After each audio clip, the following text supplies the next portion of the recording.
Hello guys, कैसे हैं आप सभी। स्वागत है आप सभी का हमारे चैनल JH एग्जाम प्लेक्स में। इस चैनल के माध्यम से हम लोग आप सभी को विनोबा भावे यूनिवर्सिटी का जो है सारे सब्जेक्ट का जो है नोट्स के साथ जो है आपको वीडियो हम लोग प्रोवाइड करते हैं। इसी श्रृंखला में आज हम लोग शुरू कर रहे हैं जूलॉजी माइनर का जो आपका structure of DNA and RNA है, उसका लेक्चर 11। इसके पहले हम लोग अपने वीडियो में जो है स्ट्रक्चर ऑफ DNA के बारे में डिटेल डिस्कस किए थे। उसका इस DNA का जो स्ट्रक्चर है टाइप्स ऑफ DNA, उसको कंटिन्यू करते हुए टाइप्स ऑफ RNA को आज कंप्लीट करेंगे। तो आप वीडियो के अंत तक बने रहिए, और अगर पहले का वीडियो नहीं देखा है तो उसका लिंक डिस्क्रिप्शन बॉक्स में है, आप देखिए और उसको समझिए और उसको आगे को कंटिन्यू करते हैं। तो let's start structure of DNA and RNA। जो DNA है ये हम सभी जानते हैं कि ये जेनेटिक मटेरियल है। DNA जो है डीऑक्सीराइबोज न्यूक्लिक एसिड है, जो कि बहुत सारे पॉलीन्यूक्लियोटाइड से मिलकर के बना है। इसको हम लोग पहले भी स्ट्रक्चर में देखे थे अपने लास्ट वीडियो में कि deoxyribose nucleic acid is the genetic material of all the living organism. ये जो DNA होता है वो न्यूक्लियस के अंदर हर लिविंग ऑर्गेनिज्म के अंदर होता है, जिसके ऊपर जो है जीन जो यूनिट ऑफ हेरिडिटी है वो लोकेट होता है, वो रहता है। और जीन ही हमारे आनुवांशिक गुणों का वाहक है, यानी gene is the carrier of hereditary material या हेरिडिटरी कैरेक्टर जिसको हम लोग बोलते हैं, और जेनेटिक कैरेक्टर जिसको हम लोग बोलते हैं। यानी जो आनुवांशिक गुण है जो माता पिता से संतान को मिलता है, वो माता पिता के जीन से, माता पिता के DNA से हमको मिलता है। DNA रेप्लिकेट करता है, मतलब उसका एक कॉपी बनता है। जो ओरिजिनल कॉपी जो है हमारे अंदर आता है अपने माता पिता का, और उसका एक स्ट्रैंड नया बनता है। ये हम लोग देखे हैं और ये हम लोग जानते भी हैं, और इसी बेसिक प्रिंसिपल पर जो है आपका जेनेटिक मटेरियल DNA जो है वो काम करता है। हम लोग समझते हैं कि जो DNA है वो डबल हेलिकल स्ट्रक्चर है। डबल हेलिकल स्ट्रक्चर होने के कारण जो है ये DNA बहुत सारे पॉलीन्यूक्लियोटाइड का मिलकर के बना होता है। ये हम लोगों ने देखा है। और ये राइट टू लेफ्ट स्ट्रक्चरल जो है ये लोकेटेड है। इस जेनेटिक मटेरियल जो डबल हेलिकल स्ट्रक्चर है, ये इसमें बहुत सारे पॉलीन्यूक्लियोटाइड होते हैं। पॉलीन्यूक्लियोटाइड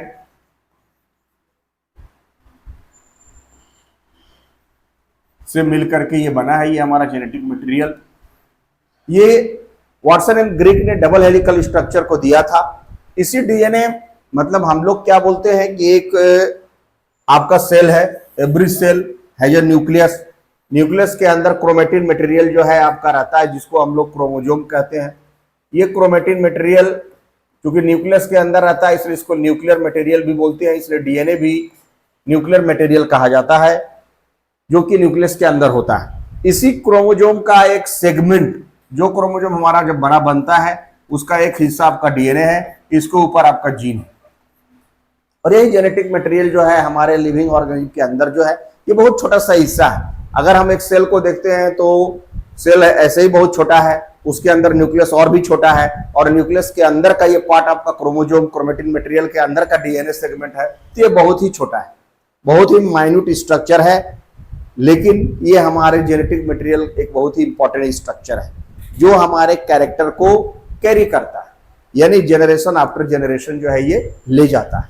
अब ये जो DNA है इसका स्ट्रक्चरल ऑर्गेनाइजेशन जो है Watson and Greek, Kaelin and Franklin के मदद से जो है 1953 में ये दिया गया था, जिसके लिए इनको 1962 में नोबेल प्राइज भी मिला था। ये लास्ट वीडियो में हम लोग देखे। इसका स्ट्रक्चर फॉर्मूला भी हम लोगों ने देखा कि अगर ये DNA बेसिकली हम लोग बार बार बोलते हैं कि DNA जो है वो 3 चीज से मिलकर के बना है। तो DNA में एक शुगर होता है, तो जिससे मिलकर के बना है उसी इन तीनों को मिला करके हम लोग न्यूक्लियोटाइड बोलते हैं। और ऐसे ऐसे बहुत सारे न्यूक्लियोटाइड का एक पॉलीमर तैयार होता है, एक चेन बनता है, जिसको हम लोग पॉलीन्यूक्लियोटाइड कहते हैं। तो एक न्यूक्लियोटाइड में शुगर होता है, उसके बाद फॉस्फेट होता है, फॉस्फेट होता है। तो शुगर और फॉस्फेट को मिला करके हम लोग न्यूक्लियोसाइड कहते हैं। और शुगर और फॉस्फेट और नाइट्रोजिनस बेस इसमें होता है, नाइट्रोजिनस बेस जिसको हम लोग बोलते हैं ऑर्गेनिक बेस, ऑर्गेनिक बेसिस। तो ऑर्गेनिक बेसिस को ही नाइट्रोजिनस बेस बोलते हैं, बेस पेयर। जैसे हमारा अगर standard DNA, types of DNA में हम लोग देखा था ए डीएनए, बी डीएनए, सी डीएनए और डी डीएनए, और लास्ट में जेड डीएनए का भी जिक्र था। यहां पर अभी हम लोग ए डीएनए और बी डीएनए और जेड डीएनए को कंपेयर करेंगे। तो जो हमारा standard form of DNA human beings के अंदर होता है वो बी डीएनए है। तो बी डीएनए में आपका 10 बेस पेयर है, 10.5, लेकिन हम लोग उसको नियरली 10 बेस पेयर मानते हैं। तो ये 10 नाइट्रोजिनस बेस पेयर से मिलकर के बना है। तो इसमें ये पॉलीन्यूक्लियोटाइड का एक डबल हेलिकल स्ट्रैंडेड जो चेन है, इसमें बेसिकली 3 चीज है। शुगर है जो डीऑक्सीराइबोज शुगर है, फॉस्फेट है और नाइट्रोजिनस बेस है, प्यूरिन एंड पायरिमिडिन। अब जितना प्यूरिन होता है उतना पायरिमिडिन होता है। एडेनिन, ग्वानिन, साइटोसिन और थायमिन, इनकी संख्या जो है वो बराबर होती है। इसको आगे हम लोग देख लेंगे 4 गैप्स रूल में ये बताया गया। अब इसमें जो डीएनए डबल हेलिकल स्ट्रैंडेड जो स्ट्रक्चर है, ये डीएनए जो है हर ऑर्गेनिज्म का जेनेटिक मटेरियल है। इसका डिटेल ऑर्गेनाइजेशन जो स्ट्रक्चरल हम लोग था वो अपनी लास्ट वीडियो में हमने दिया है, उसको आप देखिए, उसको वहां समझिए। उसके बाद आज जो हम लोग है फोकस करेंगे आरएनए पर, जो हमारा एक और न्यूक्लियर मटेरियल है जो कि आपके सिलेबस में, डीबीयू का सिलेबस में पढ़ाना है, structure of DNA and RNA. तो राइबोज न्यूक्लिक एसिड आरएनए में 3 टाइप है, उसको डिटेल में स्टडी करते हैं।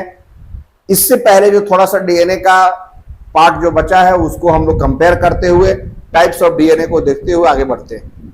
तो सबसे पहले जो हमारा जेनेटिक मटेरियल डीएनए है, ये 3 फॉर्म में है। ये जैसा हमने आपको पहले भी बताया कि ऐसे तो 4 है और एक जेड डीएनए का भी जिक्र है, बी, सी और D DNA and Z DNA.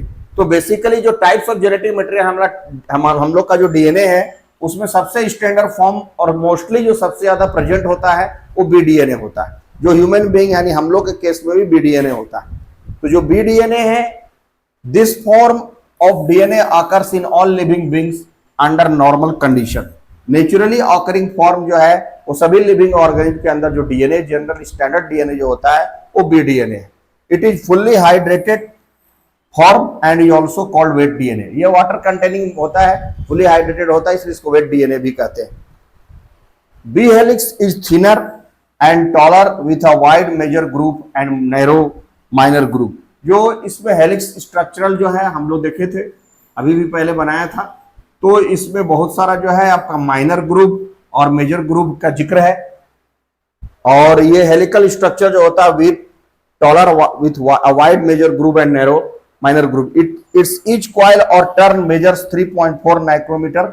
जो 3.4 होता है ये नाइक्रोमीटर एक या 3.4 एंगस्ट्रॉम भी इसको बोलते हैं, एक टर्न का। यहां से यहां फिर यहां से यहां, ये दोनों के बीच की दूरी 3.4 है। ये हम लोग समझ गए पहले भी।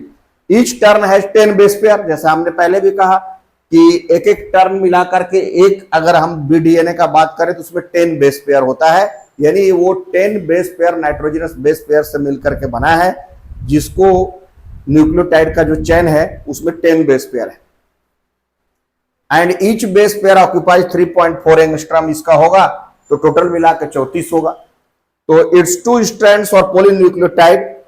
इसमें 2 स्ट्रैंड्स होता है, 2 पॉलीन्यूक्लियोटाइड होता है, एक ये और एक ये होता है।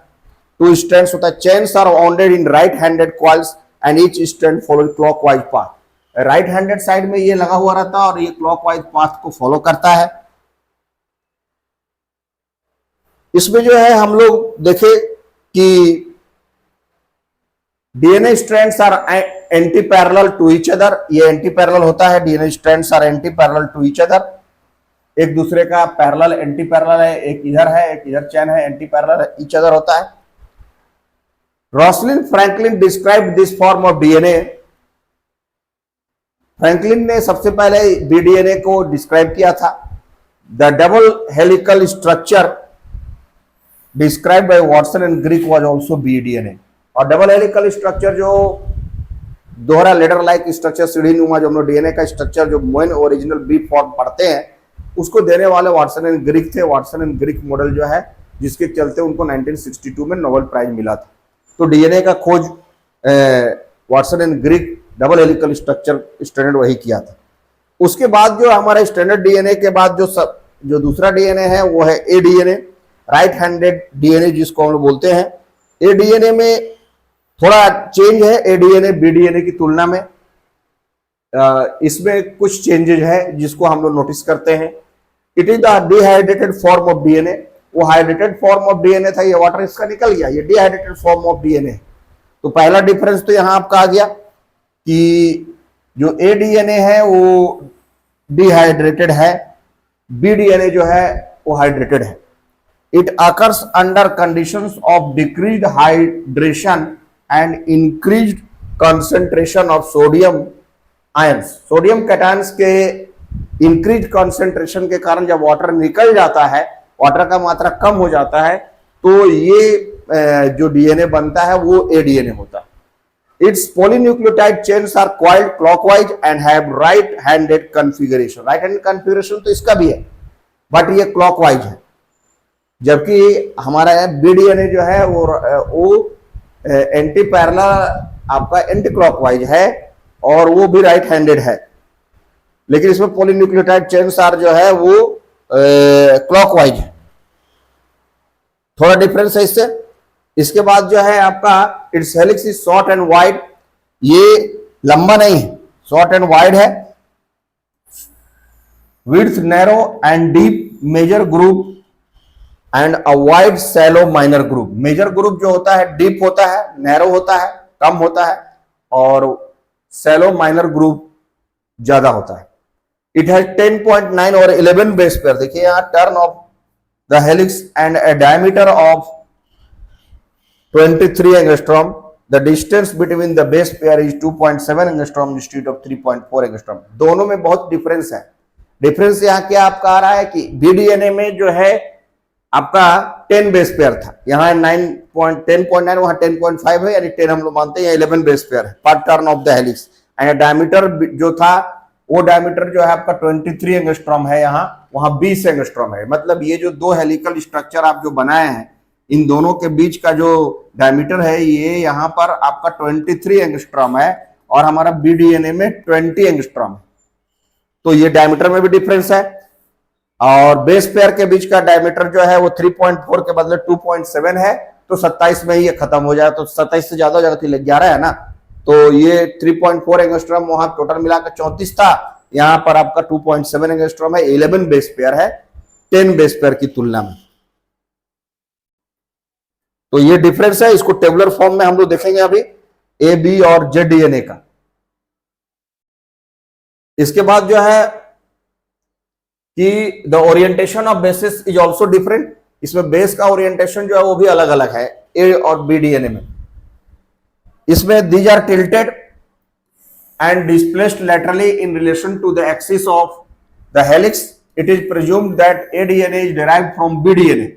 ऐसा माना गया है कि जो ए डीएनए का जो उत्पत्ति हुआ है वो बी डीएनए से ही आया है, as a result of hydrophobic molecules under dry condition. तो वाटर का डिहाइड्रेटेड हो गया, वाटर निकल गया, और in the increase concentration of sodium cations के मिलने के कारण जो है वो बी डीएनए से Z DNA A DNA derive हो गया। तो उसके बाद जो है आपका एक नया जो है जेड डीएनए डिस्कवर हुआ। ये बाद में हुआ, 1979 में डिस्कवर हुआ है जेड डीएनए। ये लेफ्ट हैंडेड डीएनए है, वो हम लोग का राइट हैंडेड डीएनए था। इसमें लेफ्ट से हम लोग राइट की ओर चलते हैं। तो it occurs in small proportion as a cellular DNA. ये बहुत कम मात्रा में ये पाया गया है। सेलुलर डीएनए सेल के अंदर ये होता है। कौन कितना परसेंट है वो हम लोग देख लेंगे अभी। उसका भी एक स्ट्रक्चरल फॉर्मूला मतलब हम आपको बताएंगे, जिसके आधार पर आप ए बी और सबसे ज्यादा बी डीएनए है तो उसको आप डिस्क्राइब भी कर सकते हैं। तो ये स्मॉल प्रोपोर्शन में एज ए सेलुलर डीएनए के रूप में है ये आपका। It is called Z DNA. इसलिए कहते हैं because the phosphodiester backbone of its polynucleotide का जो फॉस्फेट बॉन्ड है, strands passing through phosphate group follows a zigzag course. ये जिगजैग कोर्स फॉस्फेट ग्रुप जो है वो फॉलो करता है। इसलिए इसका नाम पड़ा है जेड डीएनए। जेड के आकार का वो फॉस्फेट ग्रुप डायलाइजर जो उससे जुड़ा हुआ रहता है। फॉस्फेट ग्रुप तो सभी में रहता है, आपका फॉस्फेट रहता है, सुगर रहता है और नाइट्रोजनस बेस रहता है। तो इन तीनों को जोड़ने के बाद जो न्यूक्लियोटाइड बनता है उसका एक चेन जो है इसमें जिगजैग है, इसलिए इसको जेड डीएनए बोलते हैं। Z DNA was discovered by Alexander rich in 1979, जैसा हमने पहले भी कहा। इसकी डिस्कवरी जो अलेक्जेंडर रिच ने 1979 में की थी। It is the skinniest DNA having 12 base pairs partner.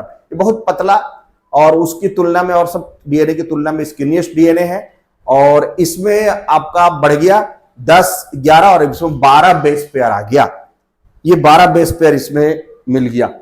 Polynucleotide जो आपका था पहले उसमें 10 था, 10 बी डीएनए में है, 11 जो है आपका ए डीएनए में है और 12 बेस पेयर जो है आपका वो जेड डीएनए में।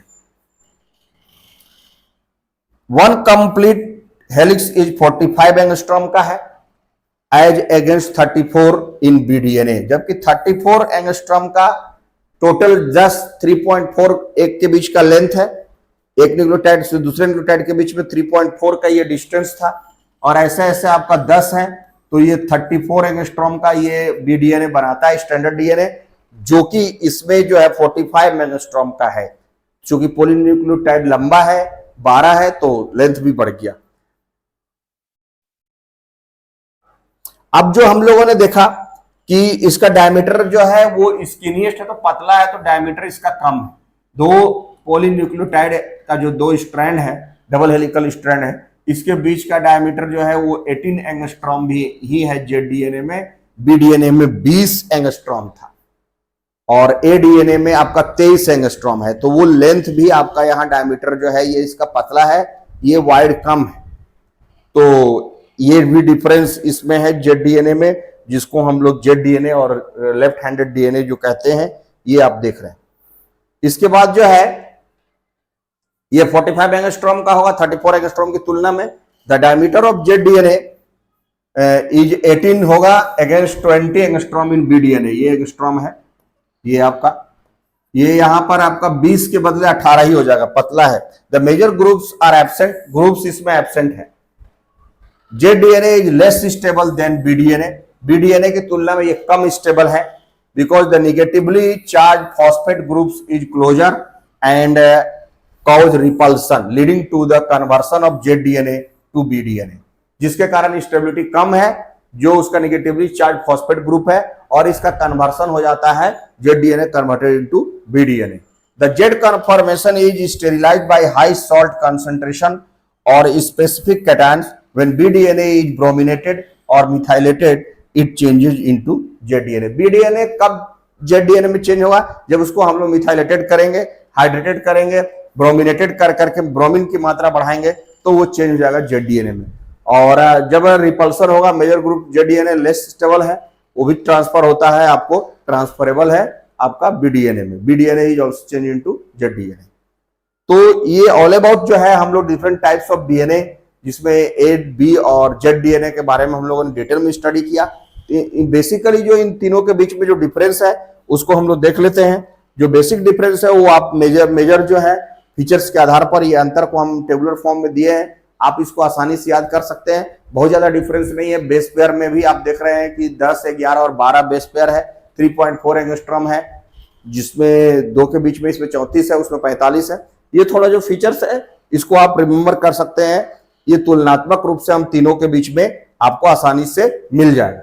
सबसे पहले जो हम लोग तुलना करते हैं डीएनए ए, डीएनए बी और डीएनए जेड, ये तीन हम लोग पढ़े। उसमें हाइट अगर बात करें, जो हमारी स्ट्रक्चरल हाइट है, एक स्टैंडर्ड जो डीएनए आपका आएगा उसका अगर हम हाइट का बात करें तो ये पूरा कंप्लीट जो है ये डीएनए 24 एंगस्ट्रॉम का है, जबकि बी डीएनए 34 एंगस्ट्रॉम का है। बी डीएनए जो है आपका मिडिल में ए से बड़ा है, लेकिन जेड डीएनए जो है वो सबसे बड़ा है, टॉलर है। ये 44 है, तो 45 भी इसको कहीं कहीं पर दिया है, तो आप इसको 45 एंगस्ट्रॉम भी पढ़ सकते हैं। ये 45 एंगस्ट्रॉम का है। तो ये 24, 34 और 45 एंगस्ट्रॉम का, चूंकि इसमें बेस पेयर बहुत ज्यादा है ना, तो हाइट तो बढ़ेगा। Base pair extra, 2 base pair extra है आपका। 12 बेस पेयर यहां पर है, यहां पर 12 बेस पेयर है, 12 बीपी है। तो हाइट विल इंक्रीज। यहां पर 10 बीपी है, 10.5 उसको हम लोग 10 मानते हैं, बेस पेयर, बीपी यानी बेस पेयर। यहां पर कितना है आपका 11 है, लेकिन इसका लेंथ कम होने के कारण ये छोटा है। दो बेस पेयर के बीच का जो न्यूक्लियोटाइड आ रहा है उसका लेंथ कम है, 2.4 ही है, उससे भी कम है, तो वो लगभग आपको लेंथ को कम कर रहा है। उसके बाद जो दूसरा हाइट हो गया, दूसरा फीचर जो है वो देखते हैं। हाइट के बाद जो है आपका दूसरा फीचर जो है आपका ये बेस पेयर है, जो हम लोग बेस पेयर का भी जिक्र कर रहे थे। तो बेस पेयर की संख्या अलग अलग है। बेस पेयर जैसे हमने पहले भी कहा कि इसमें जो है आपका एडीएनए है, ये ए है, आपको उधर मिला, ये बी है, बीच में हम लोग का बी डीएनए है, और ये लास्ट में आपका जेड डीएनए, जिगजैग मॉडल जो जिसका। तो इसमें आपका बेस पेयर हेलिक्स में जो है वो 11 बेस पेयर है एडीएनए में, बीडीएनए में 10.5 बेस पेयर, जो स्टैंडर्ड हम लोग 10 मानते हैं, और इसमें 12 बेस पेयर है, होने के कारण इसका लेंथ बढ़ गया, इसीलिए इसका जो है आपका 45 एंगस्ट्रॉम का डिस्टेंस दिखला रहा है। हाइट जो है, डायमीटर जो अगर आप बात कीजिए तो ये सबसे चौड़ा है, एडीएनए आपका सबसे चौड़ा है, मतलब ये दो हेलिकल स्ट्रक्चर के बीच का जो डिस्टेंस है ये डायमीटर है, ये 25 एंगस्ट्रॉम है एडीएनए में। बीडीएनए में तो 20 होता है, आप एकदम स्टैंडर्ड आप याद रखिएगा 20 एंगस्ट्रॉम का होता है, और जेड डीएनए और पतला है तो ये 18 एंगस्ट्रॉम का होता है। ये दोनों के बीच की दूरी जो है, तो ये 20 एंगस्ट्रॉम का होता है हमारे स्टैंडर्ड डीएनए में, जिसमें बीडीएनए है। उसके बाद हेलिकली अगर आप बात करें तो ये राइट हैंड है एडीएनए, बीडीएनए लेफ्ट हैंड है, और जेड डीएनए भी लेफ्ट हैंड, राइट हैंडेड एडीएनए और वो लेफ्ट हैंडेड है दोनों। मेजर ग्रुप अगर बात कीजिए तो ये है नैरो है, डीप है एडीएनए में, बीडीएनए में वाइड और इंटरमीडिएट है, एक के बाद एक आ रहा था, एक ऊपर फिर एक बीच में आपका मेजर ग्रुप, फिर माइनर ग्रुप, फिर मेजर ग्रुप, फिर माइनर ग्रुप, ऐसे चल रहा है बीडीएनए में। ये फ्लैट सरफेस पर है, माइनर ग्रुप भी वाइड सरफेस, नैरो इंटरमीडिएट, ये नैरो और इंटरमीडिएट है, ये नैरो वेरी डीप है। उसके बाद जो है आपका पकड़िंग जो है वो 2-3 का ये कॉम्बिनेशन है, ये 3-2 का है, और ये आपका 2 और 3 का है। ग्लाइकोसिडिक बॉन्ड जो है ये आपका एंटी पैरेलल है एडीएनए में, बीडीएनए में भी एंटी पैरेलल है, और इसमें जो है आपका थोड़ा अलग है, जेड डीएनए में जो जिगजैग बनाता है तो अलग तरह का स्ट्रक्चर ये बनाता है। ये आपका प्यूरिन्स जो है, प्यूरिन्स ये यहाँ एन है, प्यूरिन्स जो आपका 54M है, और पैरामिडिन्स जो है एंटी पैरेलल है। हेलिक्स का राइज बीपी जो अगर आप बोलते हैं दो स्टैंडर्ड के बीच की जो दूरी था ये 2.6 एंगस्ट्रॉम है, ये 3.4 इसलिए 34 होता है टोटल, और ये 3.6 एंगस्ट्रॉम ये बढ़ गया तो 45 तक चला गया। तो 12 बेस पेयर के को इंटू 3.6 अगर आप करेंगे तो 45 हो जाएगा।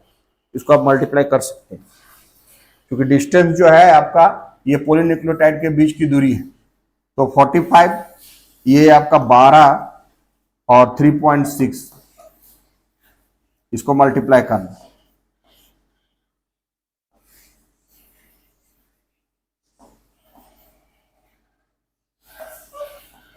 छत्तीस दो, ये 43.2 समथिंग, लगभग 45 के करीब आ रहा है।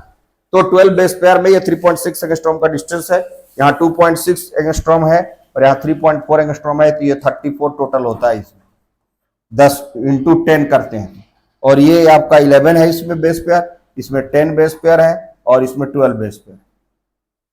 तो this is all about A B and Z DNA, ये इसका कंपैरिजन हम लोगों ने देखा। अब आते हैं हम लोग अपने नेक्स्ट टॉपिक पर, जिसको हम लोग बोलते हैं, इसमें चारगाफ का एक रूल आता है।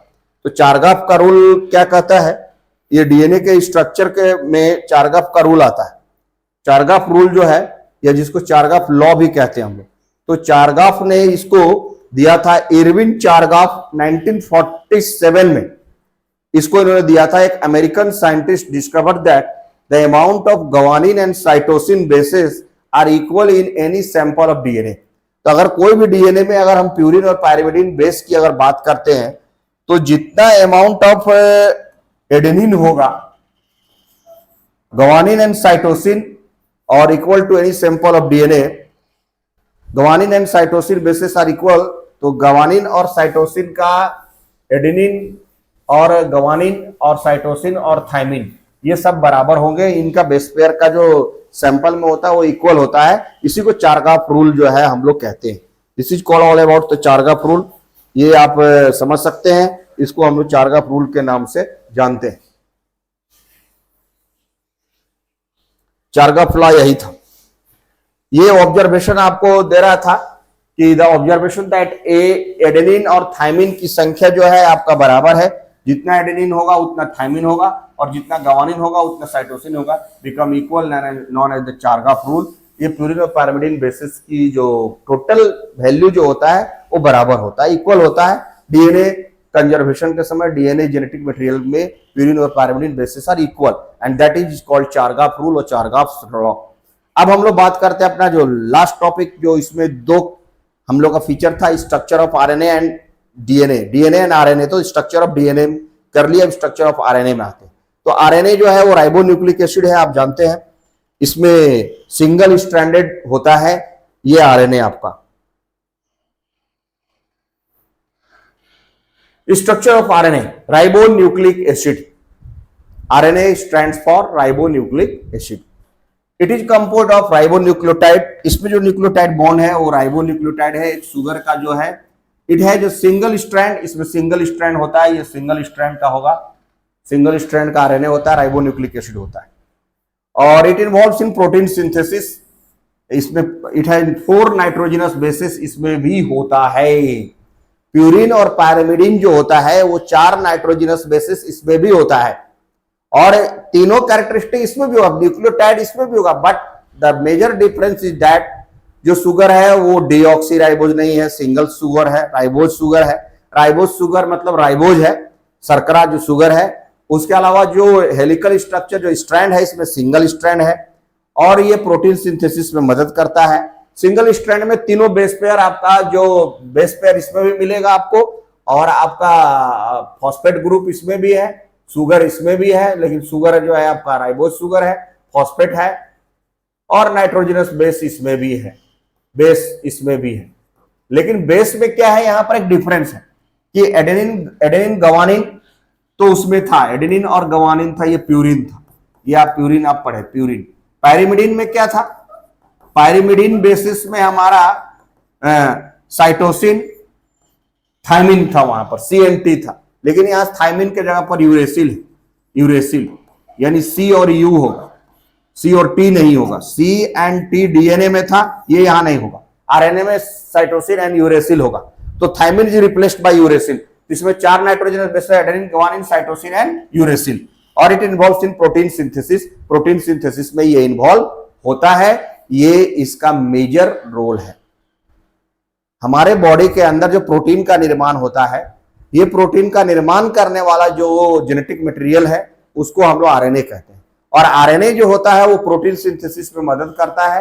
Ribonucleic acid is a single stranded nucleotide होता है, सिंगल स्ट्रैंडेड का बना होता है, जिसमें एडेनिन, ग्वानिन, साइटोसिन और यूरेसिल, थायमिन रिप्लेस्ड हो जाता है इन प्लेस ऑफ जो है आपका यूरेसिल। तो साइटोसिन और यूरेसिल ये 4 नाइट्रोजनस बेस होते हैं, प्यूरिन और पायरिमिडिन। जो बेसिक स्ट्रक्चरल आपको यहां याद रखने वाली बात है, ये आपको अपने आंसर में इंक्लूड करना है कि डीएनए से बनता है एमआरएनए। तो सिंथेसिस ऑफ मैसेंजर आरएनए, अभी हम लोग देखेंगे ये एमआरएनए क्या है, ये एमआरएनए मैसेंजर आरएनए। तो synthesis of messenger RNA from DNA is called transcription. आप नाम सुने होंगे, ट्रांसक्रिप्शन का क्या होता है। तो ट्रांसक्रिप्शन जो है वो एमआरएनए का सिंथेसाइज करना डीएनए से। तो the synthesis of mRNA, messenger RNA from DNA is called transcription. फिर synthesis of protein from mRNA is called translation. अब एमआरएनए किससे बना, डीएनए से। एमआरएनए से क्या बना, प्रोटीन। तो the synthesis of protein from mRNA is called translation. यानी ये वाला जो पोर्शन है आपका, ये ट्रांसक्रिप्शन है और ये पोर्शन क्या है, ट्रांसलेशन है। इसमें क्या बन रहा है, प्रोटीन बन रहा है। ट्रांसलेशन में प्रोटीन का सिंथेसाइज हो रहा है एमआरएनए से, ट्रांसक्रिप्शन में एमआरएनए का सिंथेसाइज हो रहा है डीएनए से। तो जब डीएनए से एमआरएनए बनेगा उसको ट्रांसक्रिप्शन कहेंगे और mRNA से जब प्रोटीन बनेगा तो उसको ट्रांसलेशन कहेंगे, और ट्रांसक्रिप्शन और ट्रांसलेशन को सेंट्रल डॉगमा कहते हैं। यही तो सेंट्रल डॉगमा है जो आप इंटरमीडिएट में भी पढ़े थे, 12th क्लास में आपको पढ़ना था। तो ये सेंट्रल डॉगमा क्या है? The both transcription and translation is called the central dogma. Transcription is the synthesis of messenger RNA from DNA, whereas translation is the synthesis of protein from mRNA. So the synthesis of protein from mRNA is called translation, and the synthesis of mRNA from DNA is called transcription. Both transcription and translation is called central dogma. तो ये समझ गए होंगे आप, बहुत clear cut है। यानी कहता है कि जब mRNA बनेगा, when we get mRNA from DNA, it is called transcription, and when we get protein from mRNA, it is called translation. बन रहा है हमको क्या? mRNA. We are getting mRNA from DNA. तो जब synthesis of messenger RNA from DNA होगा तो उसको हम लोग बोलेंगे ट्रांसक्रिप्शन, और जब हम प्रोटीन का सिंथेसाइज करेंगे mRNA से तो उसको बोलेंगे ट्रांसलेशन, और ट्रांसलेशन और ट्रांसक्रिप्शन दोनों को मिला के बोलेंगे सेंट्रल डॉगमा। अब हमारे पास जो ये आरएनए है, जो जेनेटिक मटेरियल है, जो प्रोटीन सिंथेसिस का काम करता है, ये बेसिकली जो है आपका 3 तरह का होता है। There are 3 types of RNA. Ribonucleic acid जो होता है उसका 3 प्रकार है। कौन कौन है ये देखते हैं हम लोग। इसमें आपका तो जो mRNA होगा, मैसेंजर आरएनए जो है आपका, उसके बाद जो है आपका राइबोसोमल आरएनए है, और एक जो है आपका ट्रांसफर आरएनए। यही 3 होता है। ये तो आप बेसिकली ये आप नाम भी सुने होंगे।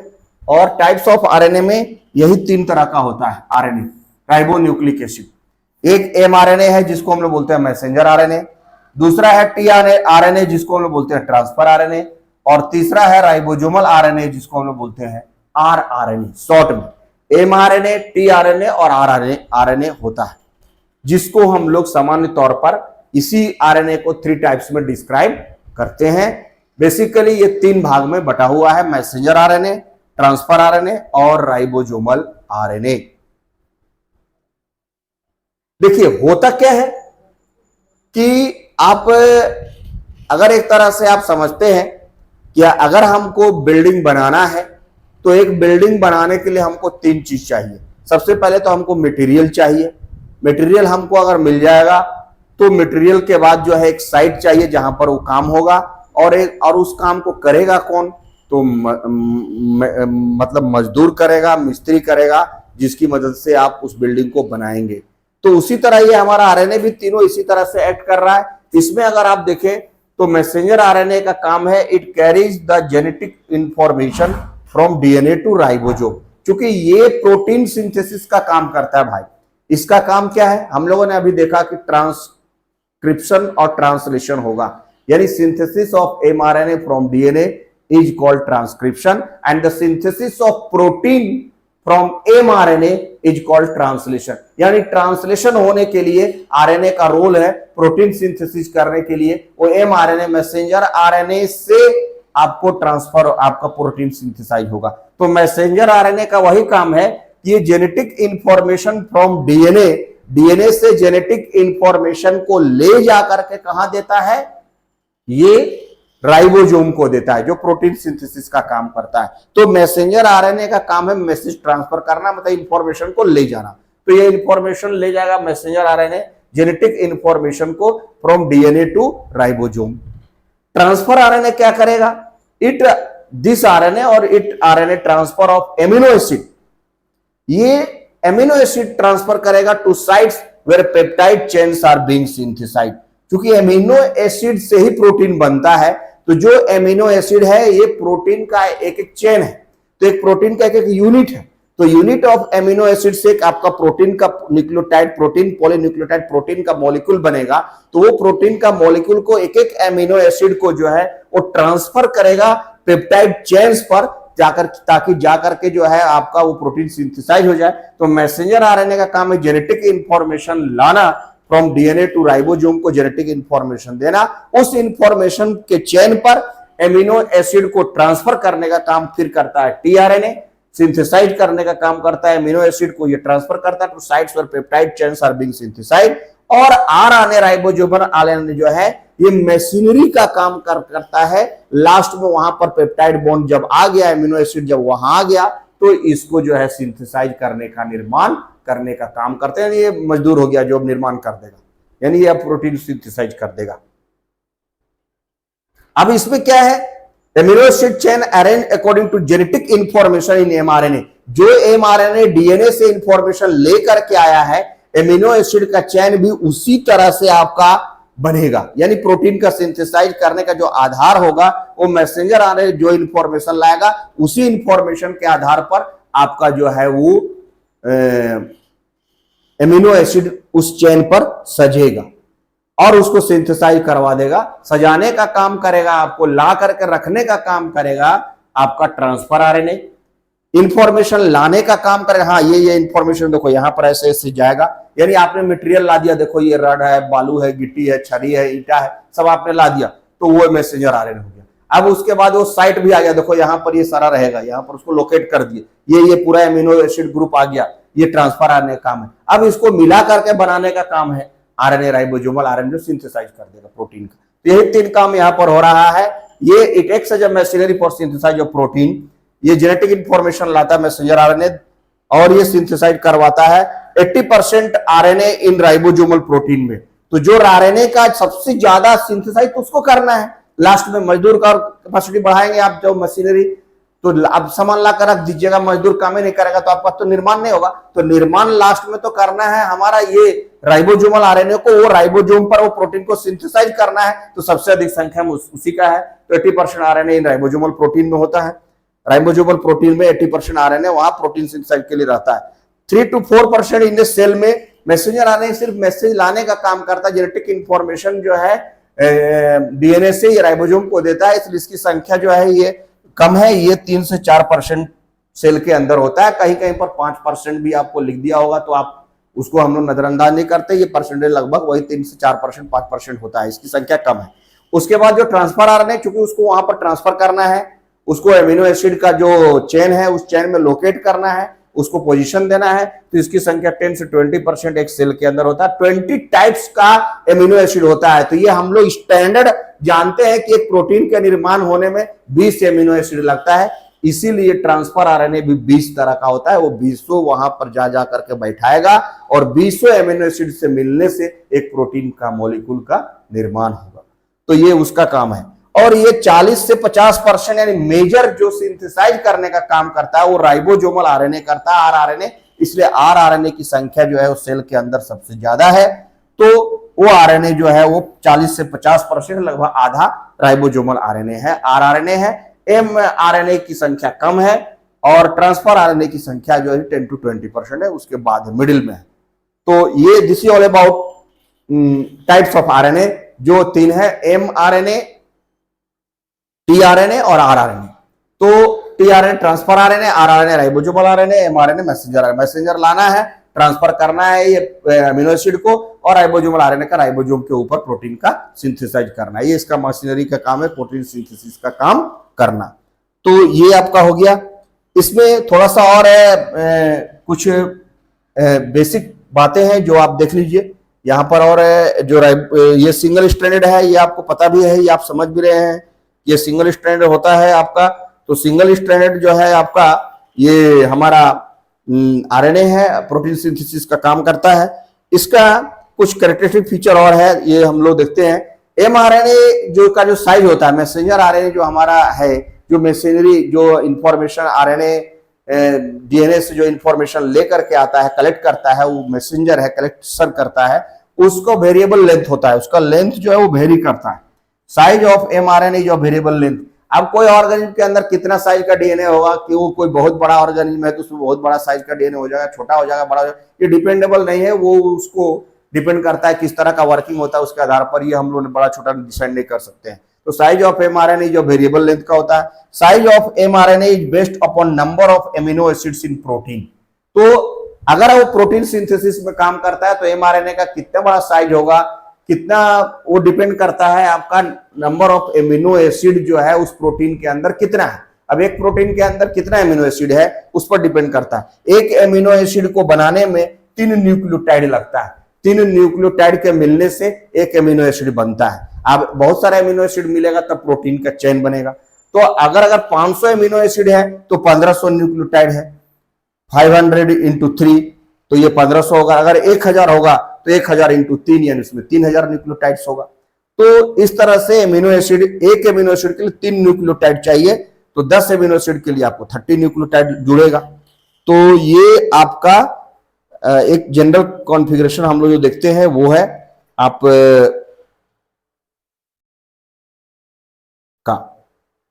तो अगर 1000 एमिनो एसिड अगर आपका हो गया तो 3 इंटू 1000 यानी 300 न्यूक्लियोटाइड्स हो जाएगा। उसमें कितना न्यूक्लियोटाइड्स हो जाएगा? एक amino acid, one amino acid is equal to 3 nucleotide. 3 nucleotide का चेन लगेगा बनाने में, एक एमिनो एसिड को सिंथेसाइज करने में, उसको जोड़ने में। तो नंबर ऑफ एमिनो एसिड कितना होगा उससे लेंथ डिपेंड करता है। वो प्रोटीन में के सिंथेसाइज के अंदर कितना नंबर ऑफ एमिनो एसिड है उससे उसका लेंथ पता चलेगा। अगर एमिनो एसिड की संख्या ज्यादा हो जाएगी तो लेंथ जो है आपका बढ़ जाएगा। अगर एमिनो एसिड का संख्या कम होगा तो लेंथ जो है आपका कम होगा प्रोटीन सिंथेसिस के दौरान। तो जो जनरल है कि 1000 एमिनो एसिड अगर जुड़ता है तो उसके अंदर 3000 न्यूक्लियोटाइड होगा, क्योंकि एक एमिनो एसिड जो है आपका 3 न्यूक्लियोटाइड से मिलकर के बना है। फिर टीआरएनए जो है 75 टू 90 न्यूक्लियोटाइड से स्ट्रैंड में होता है। ट्रांसफर आरएनए के न्यूक्लियोटाइड में, एक ट्रांसफर आरएनए का न्यूक्लियोटाइड जो सिंगल स्ट्रैंडेड का है उसमें 75 से 90 स्ट्रैंड होता है। जबकि राइबोसोमल आरएनए जो आरआरएनए है उसमें आपका 1500 से 3000 न्यूक्लियोटाइड का स्ट्रैंड होता है, यानी 3000 न्यूक्लियोटाइड है, यानी 1000 एमिनो एसिड जो है आपका 100 एमिनो एसिड के मिलने से ये आपका एक स्ट्रैंड जो है, एक स्ट्रक्चर बन रहा है आपका आरआरएनए का, ये राइबोसोमल आरएनए का, जिसमें ये वेरी कर रहा है, यानी 1500 से लेके 3000 न्यूक्लियोटाइड तक, यानी 500 से लेकर के 1000 एमिनो एसिड उसमें जुड़ सकता है। और एक एक एमिनो एसिड के जुड़ने से जो है आपका प्रोटीन का निर्माण होगा। प्रोटीन का जो स्मॉलेस्ट यूनिट होता है वो एमिनो एसिड होता है। तो एमिनो एसिड को सिंथेसाइज करने का काम जो करता है वो आपका जो राइबोसोमल आरएनए है, आरआरएनए करता है। इसीलिए आरआरएनए की संख्या जो है हम लोगों ने देखा कि सबसे ज्यादा है। जो सबसे ज्यादा जो आरएनए है वो राइबोसोमल आरएनए है। तो राइबोसोमल आरएनए जो मशीनरी है, जो फाइनल सिंथेसाइज करने का ये डेस्टिनेशन है, यानी वो मजदूर है, वो मैकेनिक है, वो मिस्त्री है जो अपनी कला से, अपने आर्ट से गढ़ेगा और उस बिल्डिंग को निर्माण करेगा। तो ये वो उसको करने वाला, सिंथेसाइज करने वाला, ये प्रोटीन सिंथेसिस का काम करने वाला ये मशीनरी है, ये हमारा राइबोसोमल आरएनए है जो बेसिकली जो है आपको ये काम करेगा। तो ये आरआरएनए का ये रोल है, सबसे इंपॉर्टेंट रोल है, इसीलिए ये सेल के अंदर जो है इसकी संख्या को ज्यादा दिया गया है। जो हमने कहा कि इसको आप इस रूप में लेते हैं कि सबसे पहले आप अगर किसी बिल्डिंग को बनाना चाहते हैं तो आप उसके लिए मटेरियल इकट्ठा करेंगे। जो सारा मटेरियल जो इकट्ठा करेंगे उसके बाद फिर साइट एक देंगे कि कहां पर हम उस बिल्डिंग को बनाएंगे। ऐसे तो नहीं हवा में लटक जाएगा, तो उसका एक साइट देंगे और फिर वहां मजदूर आएगा, मिस्त्री आएगा, उसका एक डिजाइनर आएगा जो उस सारे चीज को करवाएगा और उसको वो ठेकेदार के माध्यम से मजदूर उसको काम को करेगा। तो हमारा उसी तरह से जो इंफॉर्मेशन आप लाएंगे, जो सारा मशीनरी आप जमा करेंगे सारा सामान को, वो हमारा एमआरएनए है। यानी ये इंफॉर्मेशन लाएगा, it carries the genetic information from DNA, और राइबोसोम प्रोटीन सिंथेसिस का काम करता है तो उसको देगा, यानी वो इंफॉर्मेशन ला करके वो राइबोसोम को प्रोवाइड कर देगा कि लो भाई ये इस तरह से प्रोटीन बनाना है तुमको, यानी ये मटेरियल हम जुगाड़ कर दिए, लाओ ये ला के दे दिया। उसके बाद जो है आपका ट्रांसफर आरएनए क्या किया, वो एमिनो एसिड को लाया और साइट वहां पर बैठा दिया कि ये एमिनो एसिड को जोड़ना है। अब इनको जोड़ने का, सिंथेसाइज करने का काम, यानी मजदूर को फाइनल करने का काम है वो आरआरएनए का है, राइबोसोमल आरएनए का है, इसलिए सबसे अधिक संख्या में ये है। और फिर प्रोटीन सिंथेसाइज का काम राइबोसोम कर लेगा इनकी मदद से, यानी ये इंफॉर्मेशन लाएगा, ये प्रोटीन को के लिए जो एमिनो एसिड है उसको पेप्टाइड चेन पर लोकेट कर देगा और ये उसको सिंथेसाइज कर देगा। तो इस तरह से जो है आपका प्रोटीन सिंथेसाइज करने का काम जो है वो आपका राइबोसोम के अंदर होगा आरएनए की मदद से। जो आरएनए हमारा जो राइबोज न्यूक्लिक एसिड जो है सिंगल स्ट्रैंडेड जो न्यूक्लियर मटेरियल है, इसका काम है प्रोटीन सिंथेसाइज का काम करना, और इसमें उसको मदद करता है 3 तरह का उसका जो आरएनए है, यानी मैसेंजर आरएनए, उसके बाद जो है ट्रांसफर आरएनए ट्रांसफर करता है अमीनो एसिड को, और राइबोसोमल आरएनए जो सिंथेसाइज करने का काम करता है प्रोटीन का, जो फाइनल डेस्टिनेशन पर मशीनरी सिंथेसाइज करता है राइबोसोम्स के अंदर। So ribosome is the site for protein synthesis which synthesize the protein with the help of the RNA. तो आरएनए के मदद से ये प्रोटीन सिंथेसिस करने का काम जो है ये होगा राइबोसोम के अंदर, जो आरएनए जेनेटिक मटेरियल हमारा करेगा। तो हमने आपको ये types of RNA and the structure of RNA and types of RNA हम लोगों ने किया। होप आपको ये अच्छी तरह से समझ में आ गया होगा। अगर किसी तरह की कोई दिक्कत है तो आप कमेंट कर सकते हैं। हम वीडियो को लाइक कीजिए, शेयर कीजिए, चैनल को ज्यादा से ज्यादा शेयर कीजिए, सब्सक्राइब कीजिए और अपनी तैयारी को फुल प्रूफ कीजिए। Keep watching the video. Thank you.